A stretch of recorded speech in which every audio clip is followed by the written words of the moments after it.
అసలు ఎందుకు చదవాలి భగవద్గీత? మన కనెక్షన్ భగవంతుడితో ఏర్పడుతుంది, అందుకని చదవాలి. అంటే అర్థం తెలిస్తేనే భగవద్గీత మనకి యూజ్ ఉంటుందంటారా? అర్థం తెలియకపోయినా కానీ దాని స్పిరిచువల్ కంటెంట్ గనక డెఫినెట్లీ అది డివైన్. భగవద్గీతలో ఉన్న డెప్త్ ఏంటి మ్యామ్ అసలు? ఎసెన్స్ ఆఫ్ భగవద్గీత ఏంటి? మన్మనాభవ మద్భక్తో మద్యాజి మాం నమస్కురు.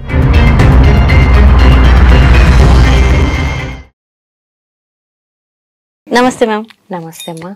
మ్యామ్, అసలు భగవద్గీత, చాలామంది భగవద్గీత అంటే ఓకే కొన్నాము, బుక్ కనిపించింది, కొనేసుకున్నాము, ఇంట్లో పెట్టుకున్నాము. అసలు దాని వాల్యూ ఏంటి? అసలు ఎందుకు చదవాలి భగవద్గీత? భగవద్గీత యాక్చువల్లీ చాలా మంది ఒక ధార్మికమైన పుస్తకము అని అనుకుంటారు. తర్వాత దాంట్లో సంస్కృతమైన శ్లోకాలు ఉన్నాయి, నాకు అర్థం కావు అని అనుకుంటారు. తర్వాత ఓల్డ్ ఏజ్ లో నేను చదవాలి అని అనుకుంటారు. ఇంకోటి ఏమనుకుంటారు, పూజా గదిలో పెట్టాలి, అక్కడ ఉంటది, అది పూజా గదిలో పెట్టాలి అని అనుకుంటారు. కానీ యాక్చువల్లీ భగవంతుడు చెప్తాడు, యాక్చువల్లీ మీరు భగవద్గీత చదివితే you are worshipping him with your intelligence. Okay.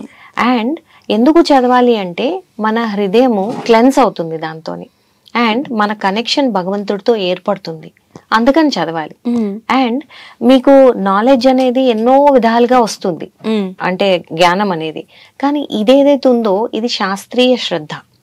And శాస్త్రీయ శ్రద్ధ అనేది మన హృదయము, మన మనస్సు, మన పరివర్తన, మన జీవితము అన్నిటినీ మారుస్తుంది. ఇప్పుడు మనం భౌతికంగా ఆలోచిస్తున్నాము, ఆధ్యాత్మికంగా ఆలోచించాలి, మన జీవితంలో పరివర్తన రావాలి అంటే మనం భగవద్గీత చదవాలి. ఓకే. అంటే భగవద్గీత చదవాలంటూ చాలా మంది కొన్ని ఇంట్లోనే పెట్టేసుకుంటారు మ్యామ్. ఎందుకంటే నాకు కష్టమైన పదాలు ఉన్నాయి, మీరు ఇందాక చెప్పిన శ్లోకాలు ఉంటాయి, అవి నాకు అర్థం కావు. కొంతమంది నేను ఒక్కళ్ళనే చదువుకున్నా చదవడానికి సరిగ్గా రాదు, సరే చదువుకున్నా కూడా అర్థం కావు, దాని అర్థం నాకు తెలియదు కాబట్టి నేను చదువుకోను అంటారు. అంటే అర్థం తెలిస్తేనే భగవద్గీత మనకి యూజ్ ఉంటుందంటారా? అర్థం తెలిస్తే ఎక్కువ యూజ్ ఉంటుంది, అర్థం తెలియకపోయినా గానీ దాని స్పిరిచువల్ కంటెంట్ గనక డెఫినెట్లీ అది డివైన్. సో కాకపోతే మనకు ఒక టీచర్, ఒక గురువు, ఎందుకంటే భగవద్గీతలో కూడా కృష్ణుడు ఏం చెప్తాడు, తద్విద్ది ప్రణిపాతేనే పరిప్రశ్నైన సేవయ ఉపదేక్షంతి తే జ్ఞానం జ్ఞానినా తత్వదర్శిన. మీకు ఏ ప్రశ్నలు వచ్చినా గానీ భగవద్గీత ఒక గురువు నుంచి నేర్చుకోవాలి, ప్రశ్నలన్నీ ఒక గురువుని అడగాలి, హంబల్ గా అడగాలి. ఎందుకంటే వాళ్ళు ఆల్రెడీ భగవంతుడిని చూసారు, వాళ్ళకి భగవంతుడు అంటే ఎవరో తెలుసు, వాళ్ళు ఆ మార్గంలో నడిచారు. అందుకనే మీరు ఒక మెంటర్, ఒక గైడ్ లేదా ఒక గురువు నుంచి నేర్చుకోవాలి, అప్పుడు మీకు అది అర్థమవుతుంది. లేకపోతే అది సంస్కృత శ్లోకాలు అర్థం కాకపోవచ్చు, లేదా డీప్ ఫిలాసఫీ ఏంటా అన్నది క్వశ్చన్ మార్క్ గా ఉండిపోతుంది. అలా కాకుండా ఒక గైడ్ ని తీసుకొని సంప్రదించి మనం నేర్చుకోవాలి. Okay, nice ma'am. అంటే ఇప్పుడు భగవద్గీత అనగానే మనకు అసలు ఆ పేరు ఎన్నిసార్లు చెప్పినా కూడా చెప్పాలి, అనాలి అన్నట్టే అనిపిస్తుంది. సో ఇప్పుడున్న జనరేషన్లో యూత్కి చాలా అంటే చెప్పాలంటే చాలా అడిక్షన్స్ వచ్చేసాయి, బ్యాడ్ హ్యాబిట్స్ కావచ్చు, ఎనీథింగ్ ఏదైనా కానీ. సో ఈ అడిక్షన్ నుంచి బయటపడాలి అని అంటే భగవద్గీత ఎంతవరకు ఉపయోగపడుతుంది అంటారు? జనరల్ గా యూత్ ఏంటి అంటే ఎక్స్ప్లోరేటివ్ స్టేజ్ లో ఉంటారు. జనరల్ గా 3 జోన్స్ ఉంటాయి మనకి, comfort zone, stress zone and crisis zone. So comfort zone లో ఉన్నప్పుడు ఏంటి అంటే ఓల్డ్ పీపుల్ కానీ లేకపోతే అన్ని ఎస్టాబ్లిష్ అయిపోయి లైఫ్ లో వాళ్ళు కంఫర్ట్ జోన్ లోకి వెళ్ళిపోవాలనుకుంటారు. కానీ యూత్ ఏంటి అంటే ఇది చేస్తే ఎలా ఉంటుంది, ఇది అనుభవిస్తే ఎలా ఉంటుంది, ఇది నా లైఫ్ లో ఉంటే బాగుంటుందా, అరే ఈ ఫ్రెండ్స్ అందరు చేస్తున్నారు కదా నేను కూడా చేస్తే ఎలా ఉంటుంది అని ఆ కొత్త కొత్త ఎక్స్పెరిమెంట్స్ అన్ని చేస్తూ ఉంటారు. ఆ ఎక్స్పెరిమెంటల్ స్టేజ్ లో కొన్ని చెడు అలవాట్లకు కూడా వాళ్ళు గురి అవుతుంటారు. సో ఆ చెడు అలవాట్లు ఒక్కసారి అయిన తర్వాత వాళ్ళకి వాటి నుంచి బయటికి రావడం యాక్చువల్లీ చాలా కష్టం. కాకపోతే ఎప్పుడైతే వాళ్ళకి హయ్యర్ ఇంట్రెస్ట్, హయ్యర్ టేస్ట్ అనేది ఏంటో తెలుస్తుందో, ఇప్పుడు పరం దృష్ట్వా నివర్తతే అని భగవద్గీతలో చెప్తుంది. మీరు అన్నారు భగవద్గీతలో ఏమన్నా ఉందా అలాంటిది? యా ఉంది. మీకు హయ్యర్ టేస్ట్ అంటే ఏంటో తెలిస్తే లోవర్ టేస్ట్ ని వదిలిపెడతారు, అంతే కదా. మనం అందరం కూడా అంతే. ఏదన్నా నీకు దీనికంటే బెటర్ చూపిస్తాను రా, నువ్వు అది ఆస్వాదించి చూడు అంటే అప్పుడు ఏం చేస్తాం, అవునా సరే ట్రై చేస్తాను అని చూస్తారు. సో చూసిన తర్వాత మనకే అనిపిస్తుంది, ఓ ఇది చాలా బెటర్ ఉంది దీనికన్నా అని మనకి తెలిసినప్పుడు మనం ఆస్వాదించి దాన్ని మార్పు తెచ్చుకుంటాం జీవితంలో. ఇది కూడా అంతే, భగవద్గీత ఆధ్యాత్మికమైనది. ఈ డ్రగ్ అడిక్షన్ గానీ ఇంకే అడిక్షన్ గానీ భౌతికమైనవి. సో భౌతికమైనవి ఎప్పుడు కూడా very low as compare to divinity. Okay okay ma'am, ఈ సబ్జెక్ట్ చూసిన తర్వాత చాలా మంది చదవాలి అని అనుకున్నా కూడా చాలా మందికి ఇవాళ రేపు ఆఫీస్లని, జాబ్స్ అని, స్కూల్స్ అని ఇలా చాలా బిజినెస్ మనకు వచ్చేసాయి. సో దేనికి అసలు కూర్చొని తినేదానికి కూడా టైం లేనంతగా పరిగెడుతున్నాం. టైం అంటే కాలం వెనుక పరిగెడుతూనే ఉన్నాం. సో ఈ సమయంలో ఇలాంటి టైంలో భగవద్గీత చదవడానికి ఎంత టైం అంటూ దానికి స్పెండ్ చేస్తే బెటర్ అంటారు? ఎంత టైం అన్నది మళ్ళీ మనము పర్సన్ టు పర్సన్ ఉంటుంది. కాకపోతే నేను ఒకటి చెప్పగలుగుతాను, మీకు ఒక గ్లాస్ జార్ ఇచ్చాను, ఇచ్చేసి పెద్ద పెద్ద రాళ్ళు ఇచ్చాను, తర్వాత చిన్న చిన్న రాళ్ళు కూడా ఇచ్చాను, ఓకే కొంచెం ఇసుక కూడా ఇచ్చాను. ఫస్ట్ మీరు ఏం వేస్తారు అందులో? ఇసుక ఇస్తాను. ఇసుక వేస్తారు, తర్వాత ఏం వేస్తారు? చిన్న రాళ్ళు ఇస్తారు. చిన్న రాళ్ళు వేస్తారు, తర్వాత పెద్ద రాళ్ళు వేసేస్తారు. కానీ పెద్ద రాళ్ళు ఇసుకేసి చిన్న రాళ్ళు వేసిన తర్వాత పెద్ద రాళ్ళు వేస్తే చాలా పట్టవు. ఓకే ఓకే, అందుకే అందుకే యాక్చువల్లీ ఏం చేయాలి, ఫస్ట్ పెద్ద రాళ్ళు వేయాలి. ఓకే ఓకే ఓకే, దాని తర్వాత చిన్న రాళ్ళు వేస్తే గ్యాప్స్ లో వెళ్ళి కూర్చుంటాయి. ఇంకా ఏదైనా చిన్న గ్యాప్స్ ఉన్నా గానీ ఆ ఇసుక అంతా అయిపోతుంది. అంటే ఏంటి, అన్ని చక్కగా పడతాయి. అంటే మన ప్రయారిటీ ప్రిఫరెన్సెస్ అనేవి మనము రాంగ్ గా ఉల్టా ఆలోచిస్తున్నాం.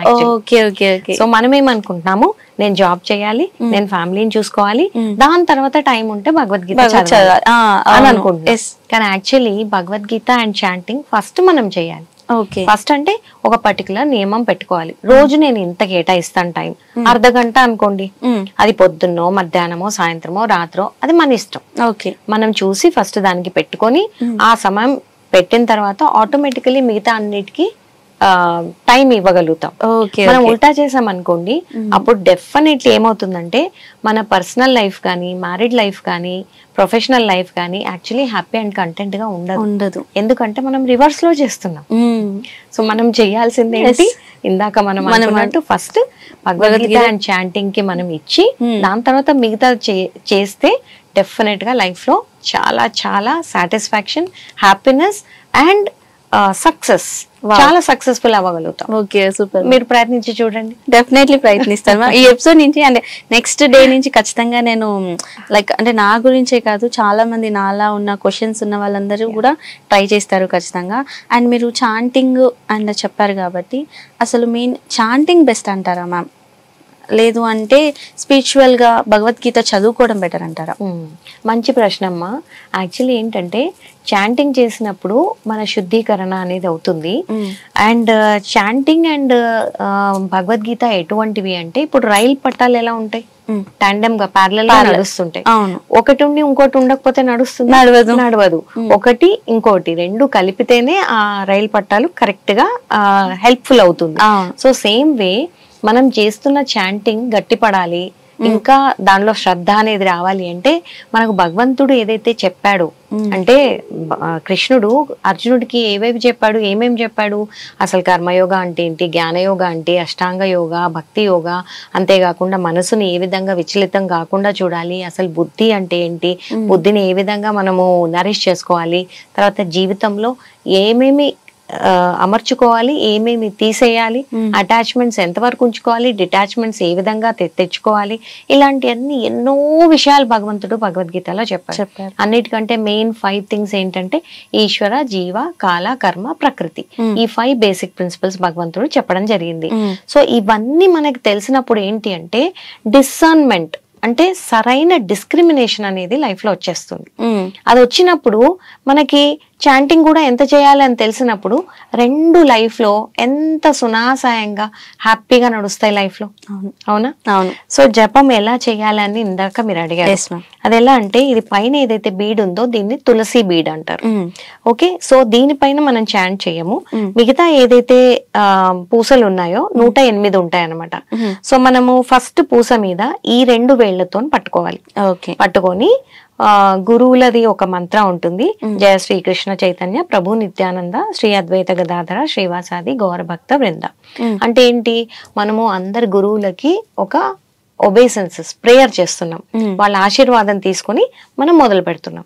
అప్పుడు ఫస్ట్ పూస మీద ఈ 2 వేళ్లతో హరే కృష్ణ కృష్ణ కృష్ణ హరే హరే, హరే రామ రామ రామ హరే హరే.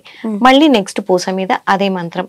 ఈ విధంగా అన్ని పూసల మీద మంత్రం అనేది ఒక ఫుల్ మంత్ర చెప్పి నెక్స్ట్ పూస అలా వెళ్ళిపోయి 108 పూసల పైన ఆ మంత్రం చేస్తే మనకి దాదాపు 8 నిమిషాలు పడుతుంది. Okay, only 8 minutes. అంటే అండ్ ఇది చిన్న పిల్లలు చేయొచ్చు, పెద్దవాళ్ళు చేయొచ్చు, మిడిల్ ఏజ్ వాళ్ళు చేయొచ్చు. మీరు వర్క్ చేస్తుంటే మీరు బిట్వీన్ వర్క్ కూడా చేసుకోవచ్చు. ఓకే, అంటే దానికి పర్టికులర్ గా మనము చేయాలి, మార్నింగ్ గదిలోనే కూర్చోవాలి అని ఏమీ లేదు, ఎక్కడైనా మీరు చేసుకోవచ్చు. ఓకే ఓకే, ఒక బాత్రూమ్ కి తప్ప కానీ మీరు కూర్చొని జపమాల పైన చాంటింగ్ చేసుకోవచ్చు. Okay ma'am. అంటే ఇలానే చూసుకుంటే ఇప్పుడు ఈ మధ్య కాలంలో ఇదివరకు మనకి ఏమైనా బుక్ కావాలంటే ఏదైనా బుక్ స్టాల్ కానీ బుక్ స్టోర్కి వెళ్ళి తీసుకునే వాళ్ళం. కానీ ఇప్పుడు ఈ మధ్య కాలంలో మన ఏమంటారు ట్రాఫిక్ ఏరియాస్లో వాటిలో భగవద్గీత బుక్ని ఎక్కువగా సేల్ చేయడం జరుగుతుంది. ఇస్కాన్ టెంపుల్ వాళ్ళు సేల్ చేసిన, అంటే దీన్ని ఏ వర్షన్లో చూడాలి, కమర్షియల్ వైజా లేదంటే బుక్ని ఇవ్వడం ఏంటంటారు? ఇదివరకు ఇలా లేదు, కావాలి అంటే మనం వెళ్ళి కొనుక్కునే వాళ్ళు, కానీ ఈ మధ్య ఎక్కువ కనిపిస్తున్నాయి, ఎందుకంటారు? మంచి ప్రశ్నమ్మా. ఎందుకంటే భగవద్గీత యాక్చువల్లీ భగవంతుడు అర్జునుడికి చెప్పాడు, అది ఫ్రీగా చెప్పాడు. ఇప్పుడు మనం ఆ పేపర్ కాస్ట్ ఏదైతే ఉందో దానికైతే టెంపుల్ వాళ్ళు తీసుకుంటారు. అది ఆల్రెడీ టెంపుల్లో అవైలబుల్ ఉన్నప్పుడు మరి భక్తులు ఎందుకు రోడ్ల పైన, పార్కులలో, సినిమా థియేటర్ల దగ్గర, గుళ్ళ దగ్గర ప్రతి చోట కనిపిస్తున్నారు ట్రాఫిక్ సిగ్నల్స్ దగ్గర అని మీ ప్రశ్న చాలా బాగుంది. ఎందుకంటే యాక్చువల్లీ మీరు ఒక కథ చెప్తాను దీనికి. ఒక మస్క్ డియర్ అంటే కస్తూరి జింక అంటారు, దానికట దాని నుంచి వస్తున్న సువాసన, దాని నుంచి మస్క్ అంటారు, ఆ ఫ్రేగ్రెన్స్ వస్తుంటే దాని కడుపు పైనే ఉంటుందట. అది ఆ వాసన దానికి రాగానే అసలు ఎక్కడి నుంచి వస్తుంది ఇది, నాకు అది అనుభవించాలని అడవిలో మొత్తం పరిగెడుతుందట, నాకు కావాలి అనుభవించాలి అని. కానీ అది పరిగెట్టి అలసిపోయి పడిపోతుందట. అలాగే మానవులు కూడా, జీవులు కూడా ఏం చేస్తున్నారంటే సినిమా థియేటర్లకి, పార్కులకి, ప్రతి చోటికి వెళ్తూ ఉంటారు, నాకు హ్యాపీనెస్ కావాలి అని. కాకపోతే అందరికి దొరుకుతుందా? సినిమాకి వెళ్తారు, 3 గంటల తర్వాత అబ్బా ఏం ఫైటింగ్ ఉంది ఇందులో, ఎంత వైలెన్స్ ఉంది అని అలా డిప్రెస్ అయిపోతారు. అంటే అనవసరంగా 3 గంటలు వేస్ట్ చేసుకున్నాను, ఇంత డబ్బులు కూడా వేస్ట్ చేసుకున్నాను ఫీల్ అవుతారు, ఆ టైం కూడా వేస్ట్ అయిపోయింది అని ఫీల్ అవుతారు. అదే విధంగా పార్కులకు వెళ్తారు, పార్క్ లో కూడా మనకి ఏమి ఆనందం ఉండదు, క్షణిక సుఖాలే ఉంటాయి. అండ్ ఆ కంటిన్యూయేషన్ అనేది హ్యాపీనెస్ ఉండదు.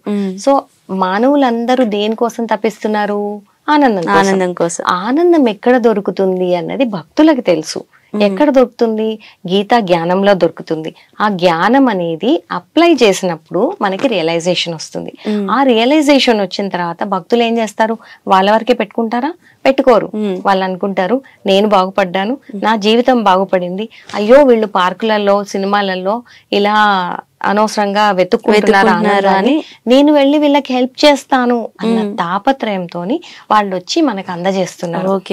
అంటే భగవంతుడు కృపామయుడు, కానీ భగవంతుడి కంటే ఎక్కువ కంపాషన్ భక్తులకు ఉంటుందట. వాళ్ళు మనుషులకు ఉన్న ఆ తాపత్రయాన్ని చూసి సరైన దారిలో నడుచుకోండి అని చెప్పేసి, ఇదిగోండి తీసుకోండి భగవద్గీత అని చెప్పి మనకి ఇస్తారు. ఆ ఇచ్చినప్పుడు కూడా ఏం చెప్తారు? దీని ఖరీదు 300, కానీ మీరు చూడండి మీకు ఎంత వీలైతే అంత ఇవ్వండి. అది కమర్షియల్ అమ్మ కాదు. అంటే చాలా మందికి ఎవరికైతే ఇలాంటి ప్రశ్నలు ఉన్నాయో, లైక్ ఏంటంటే ఏ ట్రాఫిక్ దగ్గర వీళ్ళు ఇస్తుంటే కమర్షియల్ వైజ్ గా అసలు అనుకోకండి. సో వాళ్ళు తెలుసుకున్న జ్ఞానాన్ని మనకి పంచుదాం అనడం కోసమనే ఆ బుక్స్ డిస్ట్రిబ్యూషన్ అన్నది జరుగుతుంది. భగవద్గీతలో ఉన్న డెప్త్ ఏంటి మ్యామ్ అసలు? మెయిన్లీ భగవద్గీత యాక్చువల్లీ చదివితే మన కనెక్షన్ భగవంతుడితోనే ఏర్పడుతుంది. అండ్ ఇక్కడ ఉన్న వాళ్ళందరితో కూడా సరైన కనెక్షన్స్ అనేవి హ్యాపీగా లీడ్ చేయగలుగుతాం అన్నమాట. అంతేకాకుండా మన ఈ లోకం ఏదైతే ఉందో ఇది మన లోకం కాదు, మనం జీవించాల్సిన లోకం అసలే కాదు. ఇది దుఃఖాలయం, అశాశ్వతం. అసలైన సుఖాలయం ఎక్కడుంది? అది భగవంతుడి యొక్క ధామం. సో ఆ రియలైజేషన్ మనకు వస్తుంది. అంతేకాకుండా ఎసెన్స్ ఆఫ్ భగవద్గీత ఏంటి? మన్మనాభవ మద్భక్తో మద్యాజి మాం నమస్కురు భగవంతుడు చెప్తాడు. మన్మనాభవ అంటే నా గురించి ఎల్లప్పుడూ మీరు ఆలోచించండి, థింక్ చేయండి అని చెప్తాడు. మన్మనాభవ మద్భక్తో, నా డివోటీ అవ్వండి, నా భక్తులు అవ్వండి. మద్యాజి అంటే నన్ను వర్షిప్ చేయండి. మాం నమస్కురు, నాకు నమస్కరించండి, నాకు పూజ చేయండి అని చెప్తాడు. ఎసెన్స్ ఆఫ్ భగవద్గీత ఇదన్నమాట. సో ఇదంతా తెలిసినప్పుడు మనం ఒక డివోటీ అయిపోయి ఆ సరైన విధంగా అలైన్ విత్ ద డివైన్ అంటారు చూడండి, ఆ లైన్ లో వెళ్ళి గురువు యొక్క ఆశ్రయం తీసుకొని గురువు చెప్పిన మాటలు విని దాని తర్వాత మనం ఆ లైఫ్ లో లీడ్ చేస్తే డెఫినెట్లీ మన సంబంధం భగవంతుడితోని ఏర్పడుతుంది. అప్పుడు మనం ఈ దుఃఖాలయం అశాశ్వతం నుంచి ఎక్కడైతే మన అసలీ సుఖాలయం ఉందో అక్కడికి వెళ్ళవచ్చు. Nice ma'am. అండ్ ఫైనల్గా ఒక క్వశ్చన్ ఏంటంటే, భగవద్గీత అని అనగానే చాలా మంది ఓకే ఇది ఒక రిలీజన్ బుక్, హిందువులు మాత్రమే చదవాలి అన్న కొంతమంది ఆ భావన ఉంటుంది. అసలు నిజంగానే అంతే అంటారా? ఆ భావన నిజమే అంటారా? యాక్చువల్లీ భగవద్గీత ధార్మికమైన పుస్తకం కాదమ్మా, అదే ఆధ్యాత్మికమైన పుస్తకం. ఆధ్యాత్మికమే కాకుండా అందులో మనకు ఏ విధంగా జీవించాలి, మన మైండ్ మనస్ అనేది చాలా చంచలం. అర్జునుడు అంటాడు కదా, చంచలం హి మనః కృష్ణ ప్రమాథి బలవద్రుడం. ఓ కృష్ణ, వాయునైనా ఆపుతాను కానీ నేను మనసును ఆపలేకపోతున్నాను, దాన్ని ఎందుకంటే అంత స్టబ్బర్న్ అండ్ ఆబ్స్టినేట్ ఉంది, దాన్ని ఏ విధంగా నేను కంట్రోల్ చేయాలి కృష్ణ అని అడుగుతాడు. అప్పుడు కృష్ణుడు చెప్తాడు, అభ్యాస యోగయుక్తేన చేతసా నాణ్యగామిన, అంటే దాన్ని ప్రాక్టీస్ తోని నువ్వు దాన్ని కంట్రోల్ చేయొచ్చు అని సరైన లెసన్స్ ఇస్తాడనమాట. సో మైండ్ కంట్రోల్ గురించి ఉంది. ఇంటెలిజెన్స్ అంటే ఏంటి, దాన్ని ఏ విధంగా నరిష్ చేయాలి దాని గురించి ఉంది. గురువు అంటే ఎవరు, ఎందుకు గురువుని అప్రోచ్ అవ్వాలి, గురువు నుంచి అసలు ఏం నేర్చుకోవాలి. తర్వాత యోగా సిస్టమ్స్ ఎన్ని ఉన్నాయి, కర్మయోగ, జ్ఞానయోగ, అష్టాంగ యోగ, భక్తి యోగ. అసలు ఏ యోగా ప్రాసెస్ అంటే బెస్ట్, భక్తి యోగా అని భగవంతుడు చెప్తాడు. తర్వాత ఇంతమంది దేవతలు దేవుళ్ళు ఉన్నారు, నేను ఎందుకు పూజ చేయాలి, ఎవరిని పూజ చేయాలి, ఆ విషయాలు ఉన్నాయి అందులో. తర్వాత ఈ జ్ఞానం సంపాదించిన తర్వాత దాన్ని ఏ విధంగా అప్లై చేయాలి, అప్లై చేసిన తర్వాత నాకు సెల్ఫ్ రియలైజేషన్ ఏ విధంగా వస్తుంది, నేను ఒక సరైన మనిషిని ఏ విధంగా అవుతాను, మారలిస్టిక్ అంటే మనము ఒక మనిషిలో సరైన గుణాలు ఏ విధంగా ఉండాలి, ఏం గుణాలు ఉండాలి అవి ఉన్నాయి. సో అంటే ఈ మనుషులందరికీ ఒక మాన్యువల్ లాంటిది అనమాట.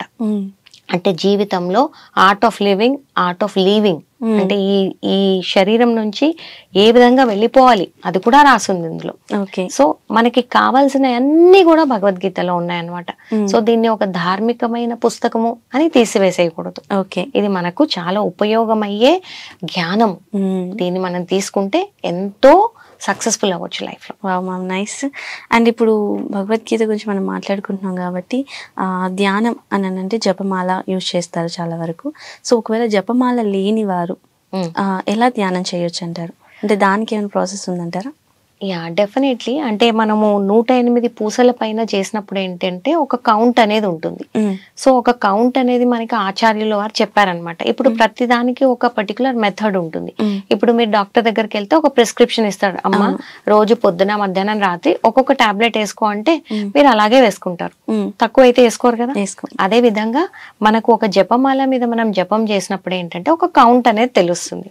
సో మనం కౌంట్ ఆ విధంగా పెట్టుకోలేకపోతే ఒక చిన్న క్లిక్కర్ ఉంటుంది అనమాట, దాని మీద నంబర్స్ వస్తాయి. సో ప్రతిసారి అది క్లిక్ చేసినప్పుడు ఒక నంబర్ మారుతూ ఉంటుంది. సో అయితే క్లిక్కర్ మీద చేయొచ్చు. లేదు అంటే 3, 6, 8, 9 ఈ డివిజన్స్ ఉన్నాయి కదా, ఇవేంటి 3, 6, 9, 12 ఉన్నాయి. అండ్ ఈ హ్యాండ్ పైన 3, 6 and 9. సో ఇది 12 చేసిన తర్వాత దీనిపైన ఒకటి కౌంట్ చేస్తే ఈ 12 అయినట్టు, ఇది 24, ఇది అలా. సో మొత్తం 108 అయిపోతాయి అనమాట ఇలా కౌంట్ చేసుకుంటే. సో ఫింగర్స్ పైన కూడా చేయొచ్చు, క్లిక్కర్ పైన చేయొచ్చు, కానీ బెస్ట్ ఇస్ జపమాల. ఎందుకు అంటే జపమాల పైన చేసినప్పుడు మనకి కంప్లీట్ ఫోకస్ అనేది ఉంటుంది. ఓకే మ్యామ్, మీరు మనం ప్రీవియస్ ఎపిసోడ్లో మాట్లాడుకున్నట్టు మీరు అందులోకి భగవద్గీత శిక్షణ ఇస్తూ ఉంటారు. సో ఈ మధ్య కాలం ఏంటంటే అన్ని అవయవాలు ఉన్న వాళ్ళు కూడా దాని విలువని అన్నది తెలుసుకోలేకపోతున్నారు. అలాంటి వారికి మీరు ఎలాంటి మెసేజ్ ఇస్తారు? భగవద్గీత అనేది actually mind control, sense control. ఎందుకంటే చాలా మంది పిల్లలే కానీ మిడిల్ ఏజ్ వాళ్ళే కానీ ఈ ఇంద్రియాలు ఏదైతే ఉన్నాయో వీటికి ఆకర్షణ కలిగించే ఎన్నో భౌతికమైన పదార్థాలు చుట్టంతా ఉన్నాయి. ఇవన్నీ మనని డిస్ట్రాక్ట్ చేస్తున్నాయి. సో ఈ డిస్ట్రాక్షన్స్ వల్ల చాలా మంది యాంగ్జైటీకి గురవుతున్నారు, ఎంతో మంది డిప్రెషన్స్ కి వెళ్ళిపోతున్నారు, మెంటల్ హెల్త్ ఇష్యూస్ వస్తున్నాయి, క్రైమ్స్ చేస్తున్నారు, దాని తర్వాత మర్డర్స్ ఇలాంటివన్నీ ఎందుకు జరుగుతున్నాయి? That is basically because mind అనేది కంట్రోల్లో లేదు. మెంటల్ హెల్త్ ఇష్యూస్ కూడా చాలా వస్తున్నాయి. సో ఇవన్నీ అవ్వకూడదు అంటే మనసుని సరైన విధంగా కంట్రోల్లో చేసుకోవాలి. కానీ మనసు ఎప్పుడు కంట్రోల్ అవుతుంది? దీన్ని చూద్దాం. ఇంద్రియాణి పరన్యాహుర్ ఇంద్రియేభ్య పరం మనః అంటే యాక్చువల్లీ ఏం చెప్తారంటే భగవద్గీతలో డల్ మ్యాటర్ ఏదైతే ఉందో ఇవన్నీ డల్ మ్యాటర్. డల్ మ్యాటర్ కంటే పైన ఏముంది? ఇంద్రియాలు. ఇంద్రియాల కంటే పైన ఏముంది? మనస్సు. మనస్సు కంటే పైన బుద్ధి. బుద్ధి కంటే పైన ఆత్మ. యాక్చువల్లీ ఒకవేళ మన బుద్ధి చాలా స్ట్రాంగ్ ఉందనుకోండి, గురు సాధు శాస్త్ర ఏదైతే మనకి భగవద్గీతలో ఇచ్చి ఉన్నారో ఆ విషయాలని తీసుకొని బుద్ధిని పెంపొందించుకుంటే మనసు చాలా కంట్రోల్లో ఉంటుంది. ఓకే, ఇప్పుడు మనసు ఎందుకు కంట్రోల్లో లేదు? ఎందుకంటే బుద్ధికి కావాల్సిన నరిష్మెంట్ లేదు. మీరు సరైన విధంగా దాన్ని బుద్ధిని డిసిప్లిన్ చేస్తే మైండ్ కంట్రోల్లో ఉంటుంది. అప్పుడు మనకి మెంటల్ హెల్త్ కోసం కౌన్సిలింగ్ అవసరమా? అవసరం లేదు. సో మెంటల్ హెల్త్ కౌన్సిలింగ్ అవసరం లేదు అంటే మన బుద్ధి చాలా స్ట్రాంగ్ గా ఉంది because of Bhagavad Gita and Guru and mentor. So obviously మనకి మన చుట్టూ ఉన్న ఈ సెన్స్ ఆబ్జెక్ట్స్ ఏమున్నా గానీ మనం డిస్ట్రాక్ట్ అవ్వం. So Bhagavad Gita is very important for everybody. And అదే కాకుండా అన్నిటికంటే బెస్ట్ ఏంటంటే ఈ భగవద్గీత చదివిన తర్వాత జస్ట్ ఈ మైండ్ కంట్రోలే కాకుండా మన కనెక్షన్ విత్ భగవంతుడు స్ట్రాంగ్ గా అయిపోతుంది. కృష్ణ ప్రేమ అనేది మనకి తెలుస్తుంది ఏంటి అనేది. And friendly attachment and detachment ఈ చక్కగా ఏర్పడతాయి. Okay ma'am. అండ్ ఫైనల్గా లాస్ట్లో ఈ భగవద్గీత గురించి మనం ఎంత చెప్పుకున్నాం కానీ పిల్లల్లోకి అవగాహన తెప్పించడం కోసం అసలు వాట్ ఈస్ వాట్ అని చెప్పడానికి ఎలా తెలియజేస్తే బెస్ట్ వే అంటారు? పిల్లలు చాలా ఈజీలీ ఇంప్రెషనబుల్ మైండ్స్ తో ఉంటారు.